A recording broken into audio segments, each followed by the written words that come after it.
Hello everybody. Oh god, I can't even see, it's so hi. Okay, so today we're back and today we're talking ginger, and I'm not talking about ginger the type of person. I'm talking about ginger the ingredient. Today we're going to be making ginger beer. Homemade, delicious, very fresh, and I'm going to put my own spin on it because we moved into this new place in the middle of nowhere.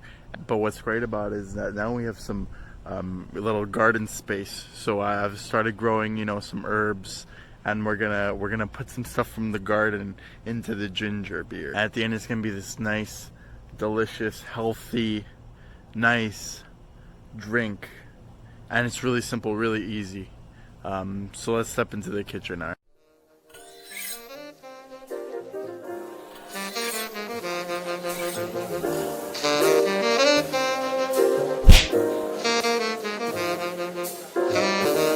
Olives had a major run. Maraschino cherries, major run. No one had a run like limes. No one.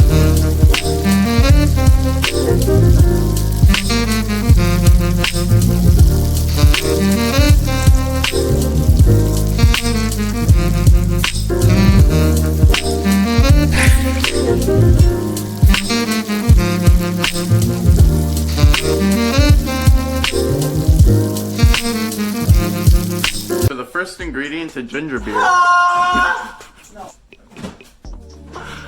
So the first ingredient to ginger beer is actually jars. You want to get some glass jars, tempered so that they don't break, and you want to boil them to get all it's to sterilize them, so that, because what we're gonna do is we're gonna ferment it, and you want it to be kind of as clean as possible now, so that you don't get any weird flavors later. Yeah, so boil your jars for about 10 minutes. I don't have a big mason jar or a big fermentation jar, so I'm just using 3 smaller mason jars. Yeah. Then look at this gorgeous ginger. We're gonna take it outside for a nice shot. This is some gorgeous ginger that we picked up at the local farmers market, and there's so many. We're in this new area in northern Quebec that we just moved to, and there are so many nice farmers markets, so many nice farmers, and you can tell this is the quality stuff because it's a little pink on the side. I don't know if you guys can see that. It's very hard to see with all this nice beautiful sunlight.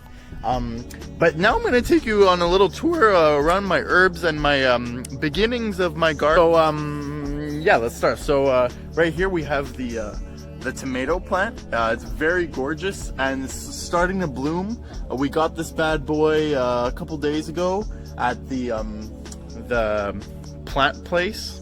Over here we got some mint, peppermint. This is a margarita mint, which I've never seen before, but we picked some up just for some Here we got some Italian parsley.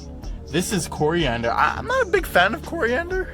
Coriander is an argument usually.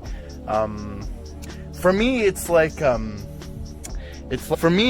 if you have a lot, right, it's not good, but a little bit is good. And over here we have some oregano. Very nice, very nice. I'm very happy with that. I'm gonna have so many herbs. So you're looking down here, we have some dill. Really nice. Sometimes I just want to eat it. So good. We're gonna make some pickles soon. Homemade pickles. Well, I'm growing some cucumbers.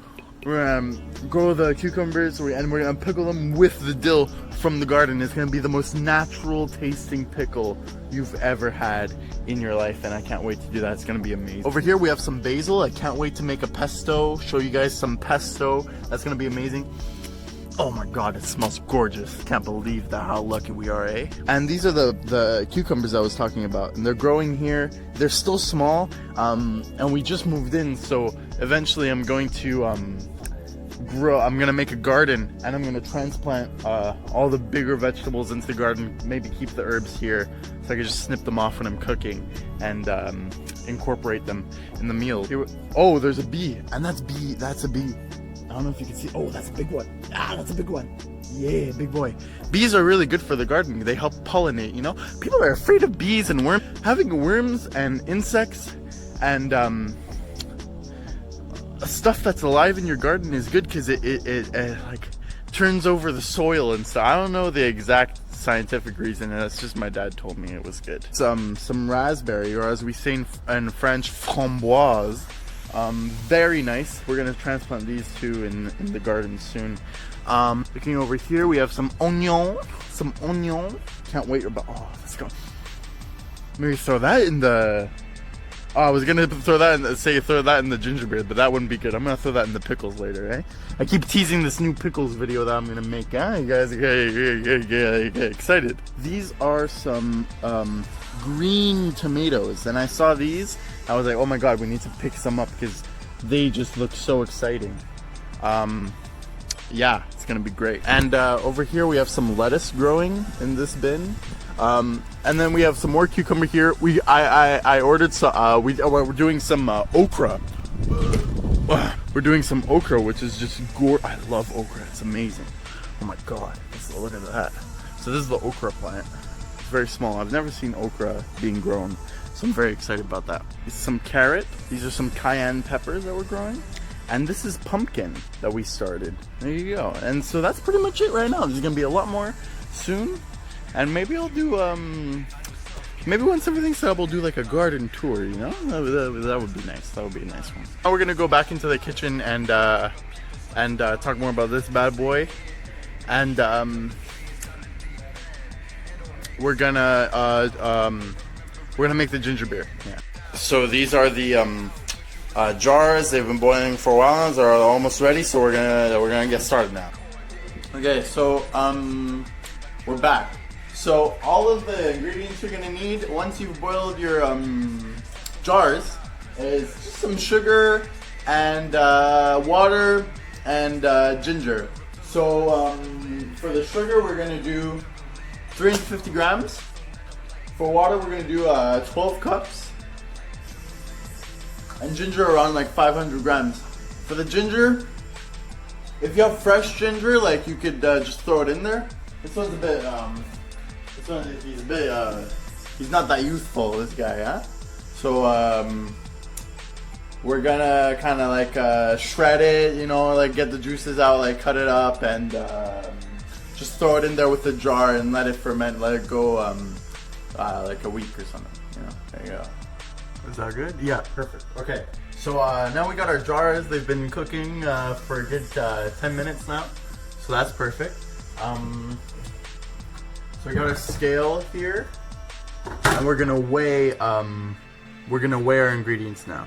This cool thing about this scale, check this out. Oh my god, look. You think it's just you're like, oh, where are the numbers? Where do I look at the numbers? And you go, it's craziness, right? That is insane. Here on my scale it says 359, but hey, oh, she went down, but that's close enough. So don't fret too much. Hey, a little extra sugar never hurt nobody, so it's gonna be fine. If you're diabetic, if you're having too much sugar on the daily basis, you don't want to overdo it. You know what I'm saying? Like, just calm down. Right? That is if you're having too much. If you're not like me, if you're a healthy boy like me, well, that happened. You know? Okay, so actually, I just realized I need to cut the recipe in half because my mason jars aren't gonna be able to fit 12 cups of water in them. So instead, we're gonna do. What's 350 divided by 2? Wait. So we're gonna do 175 grams of sugar, right? Right? It's 175, right? Okay, 175 grams of sugar, and 12 divided by 2 is 6. So 175 grams of sugar, 6 cups of water. So 178, supposed to be 175, a little sugar never hurt nobody, there you go. Then we're going to do 6 cups of water, and that will hopefully fit in these guys. Now we're just going to peel our garlic, our ginger. Our ginger. And don't go crazy on the peeling. It's okay if you leave some skin on, because the skin is good for the, you know, a little skin never hurt nobody. So like, you don't have to go crazy peeling it. You just want to get some of the so you don't have to strain it all out later. And it's just so that the flavor from the meat could come out easier, you know. But we're gonna strain the whole thing after. So rinse the ginger, but if there's still some skin on it, we're gonna strain it out after. So don't go crazy, just to remove it, because then we're gonna grate some of it just to get the juices out, or like crush it, just to get as much juice out as possible. So this is maybe a little bit more, but like this is about fine. You know, you don't want to go too crazy on it. You know what I'm saying? I measured this out, and this is actually around 375 grams of ginger. So I kind of took out so instead I'm doing like 5 cups of water, but the same amount of sugar. So it's gonna be a little bit sugary, but that's fine. You know, the sugar. I'm young. I could have sugar. You know, I'm not gonna get hurt. I regret it later, but just brush your teeth. You know, just brush your teeth. Floss. Go to the dentist. I wonder how many people like actually floss. Ma, do you floss? Alright. Just kind of rinsing the garlic now. Make sure it's not dirty, or there's no the gingers. Rinsing the ginger, just to make sure, cause you know it's a root, eh? This thing's a root, so there's gonna be some, what's it called? Earth on it, you know? So you wanna make sure it's you know. It's beautiful ingredient. Oh my God. I just wanna chew it. Get a little bit of that, chew it on, and then you're good.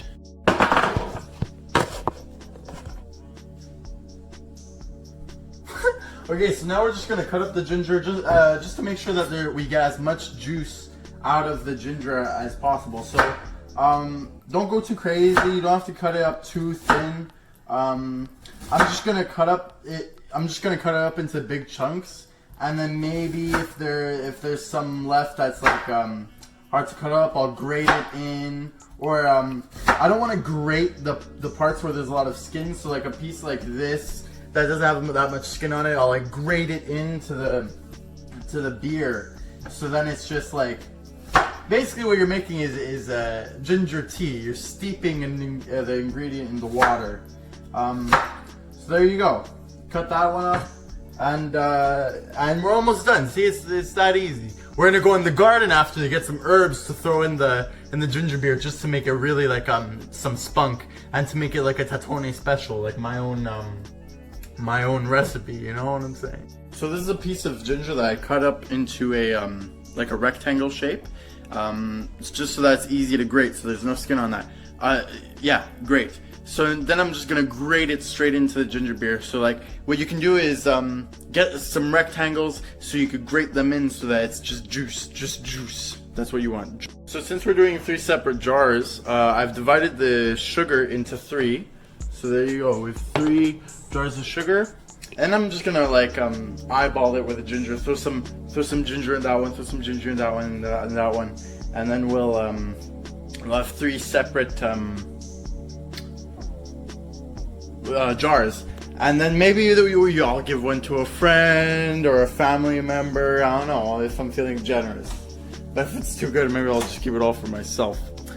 No, I'm just kidding. Here I'm just boiling the 6 cups of water. 1, so that it's hot when I put the ginger in, just so that it absorbs the flavor, and 2, to make it as sterile as possible. Because in fermentation you want things to be clean, because you want the flavors of the ingredient, not the flavors of whatever was in the pan last. Yeah. There you go, we got a ginger and a sugar in, and there's not much space for the water.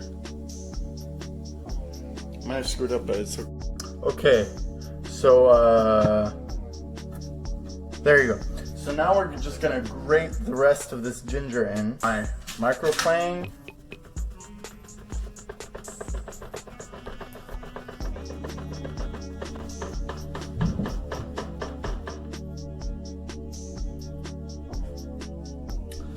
this much came off. None went in the thing. So I think I'm gonna have to find a better way of doing this.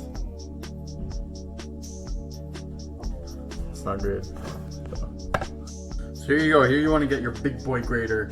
Not no microplane, right?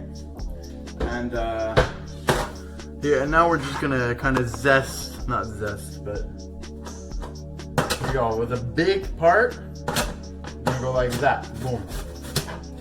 I'm gonna grate it into a plate, and then there you go. It kind of looks like cheddar, you know? After grating it, the ginger just smells delicious, and really getting all the juices out.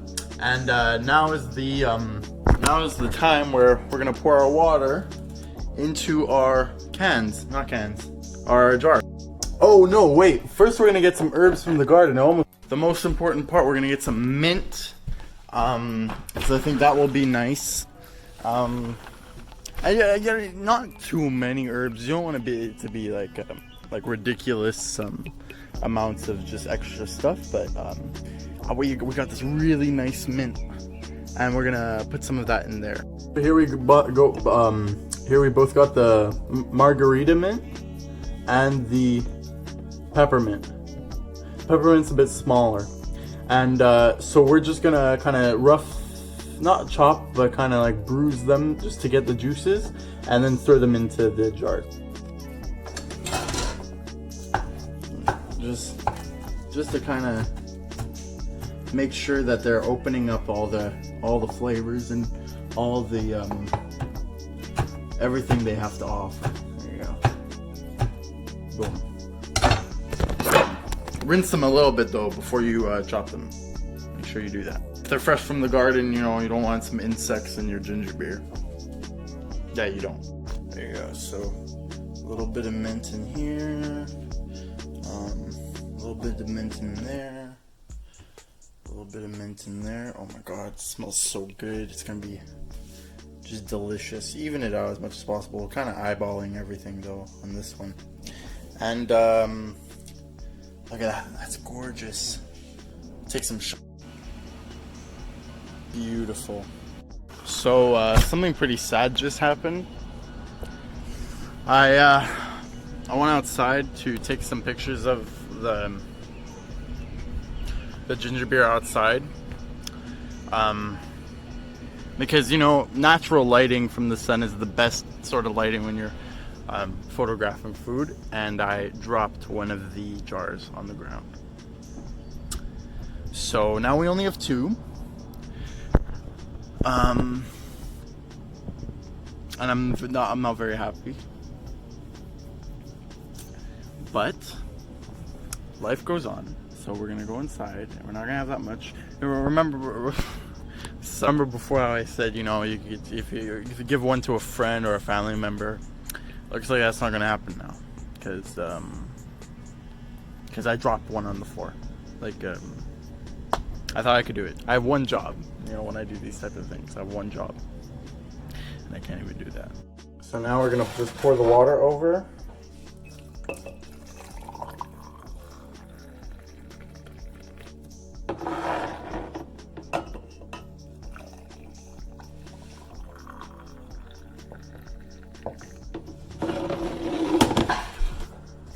And there you go. That's it.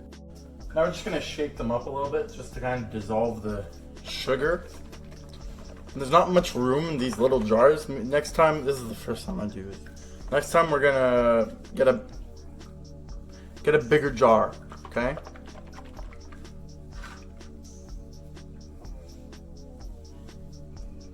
Look at that, beautiful.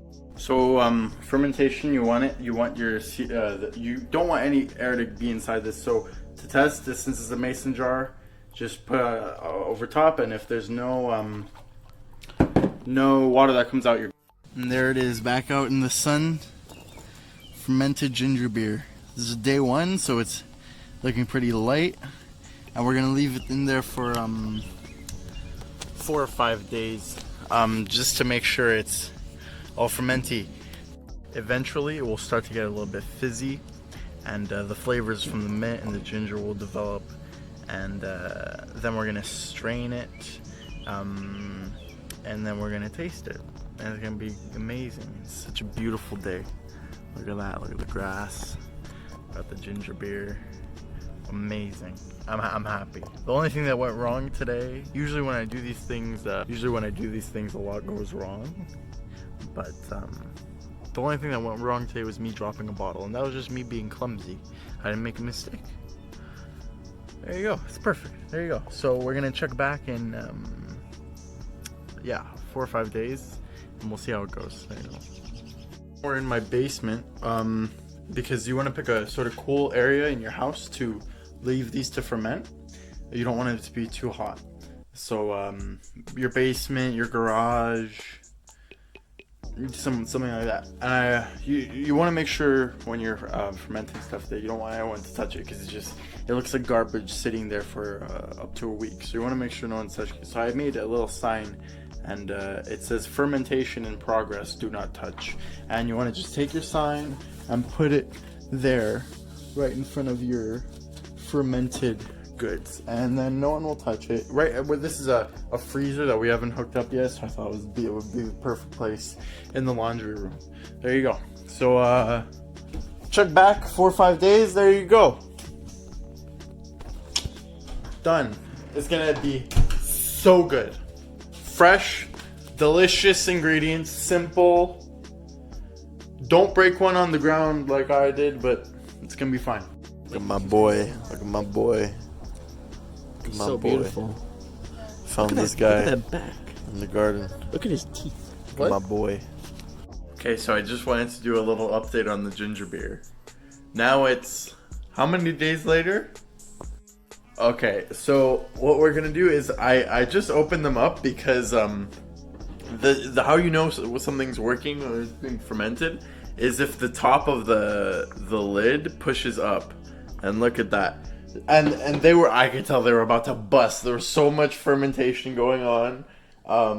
There were so many bubbles. So I needed to open them up because I didn't want them to explode. So I opened them up, and they got so fizzy, and you could tell they were ready, and I was so happy because it worked. It all worked. So what we're gonna do is, since I have two, it's been 6 days, right? So we're gonna taste one of them now, and then in a few more days we're gonna taste the other one and let it get even more fermented. And we'll see how that one tastes. The reason why I want to have the one now is because I'm afraid in a couple days it will get too funky, and it might taste weird. I don't know. So we're gonna try. We're gonna taste. Let's do it. Okay. So this is the final product, strained and everything. I have a little taste. Here you go, Mom.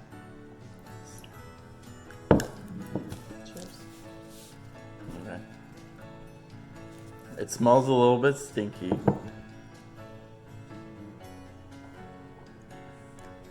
But it tastes great. Does it really? Yeah. It tastes like sugary ginger, I think. So I just did some research because I was a bit worried about the stinkiness, because I didn't know it would be so stinky, because it smells like a fart. It tastes great, but it smells like a fart. And I did some research, and apparently that is the calcium carbonate of the ginger that fermented, and it smells a bit stinky for a little bit, apparently, like a fart. But then it gets normal. But it tastes great. It's not like it tastes like a fart, I think. I mean, it's amazing. You can taste the mint. You can taste the ginger. And that's it. Because those are the only two ingredients. But I'm so surprised. I've never really fermented. I've done pickled onion. I've pickled stuff, but I've never really fermented anything. And I'm surprised as to how well it worked. How I think I said 3 or 4 days last time. I kind of lied, because after the 4th day, I didn't see much stuff going on. But today I went downstairs and I was about to bust. There was so much going on, so many bubbles, and I'm really proud. And I'm really happy. The other one's gonna go for a bit longer, just to see what happens, you know. I just want to see. I just to experiment because maybe I could learn for next time that I ferment something how it works.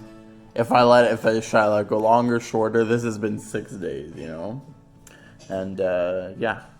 So there you go. All right, guys. Thanks a lot, and I'll catch you later in a couple days when I drink the other one for you. All right. Hey guys. So it's been 9 days since the start of our journey together. And it's been at first I said 3 to 4 days, but I kind of let it go. I opened the first one like 6 days into fermentation, but I as an experiment I wanted to see how far it could go, and so it's been 9 days, and this boy has been fermenting like a champ.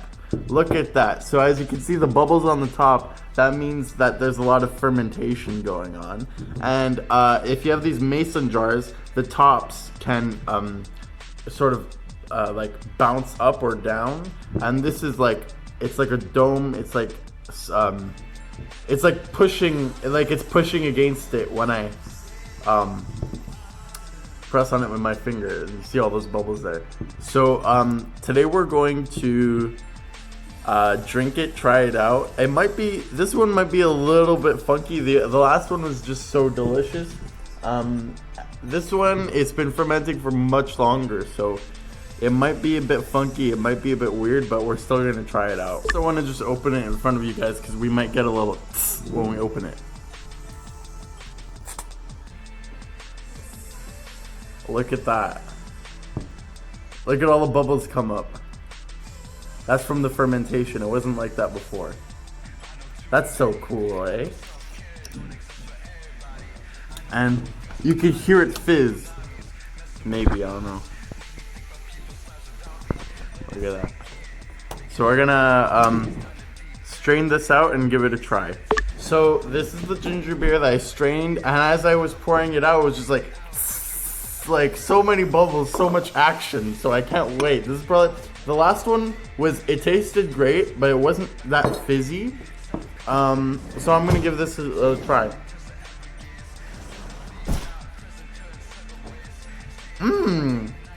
It's actually a lot better. I like this one a lot more. The last one was a little bit stinky. It was, and I wonder why, but this one isn't that stinky at all.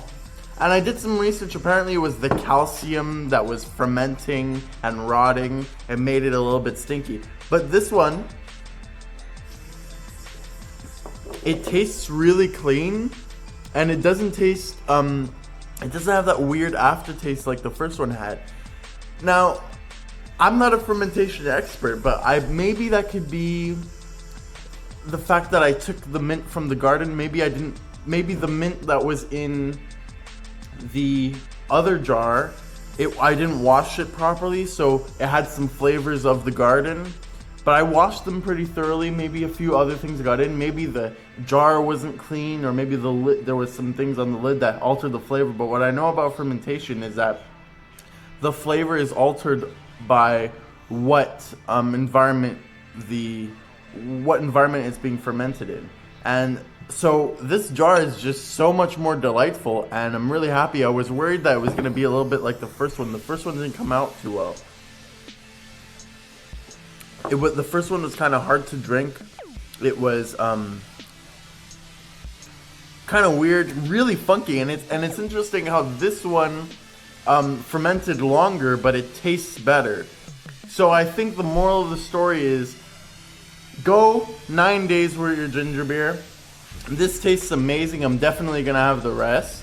And every episode, I think of like a moral or a lesson to teach everyone. And for this one, I think delayed gratification is the lesson of today, because I got impatient with the first jar, and it didn't come out as well as this one. But patience is so good when it comes to fermentation and just food in general. Unless you're working in a restaurant, then you have to work fast. But just be patient and let things happen the way they have to happen. Thank you very much, and we'll see you next time on the next episode of Marinated.